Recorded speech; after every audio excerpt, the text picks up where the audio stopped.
How to trade on crypto.com exchange app for beginners.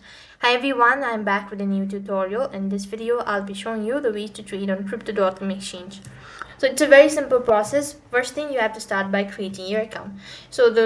You need to install the application and start creating your account. So you have to verify it by providing the government issued ID or any other ID, and then you'll have successfully created your crypto.com exchange account. When you're done creating your account, then you could start with the trading procedure.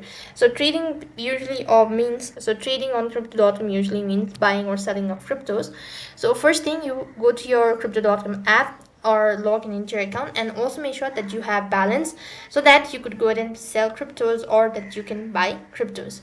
Now you could just go ahead and select the trade button located right at the bottom, and when you go to select that, you'll be taken to this page where you'll be able to see different types of trading, whether you want to do it spot trading, per spot trading, limits, or future trading. You would go and select that, and when you've actually selected that, what next you have to do is you need to select whether you want to buy or sell. So go ahead and specify that, and moving on, you need to select the asset, whether you're selling or buying. So select the asset.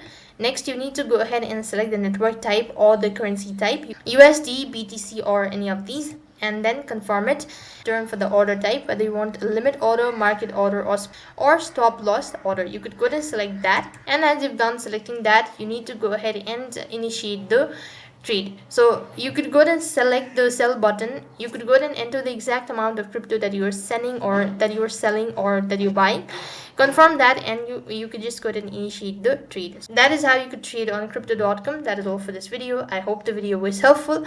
Make sure to like, share, and subscribe to our channel. Thank you for watching. See you in the next video.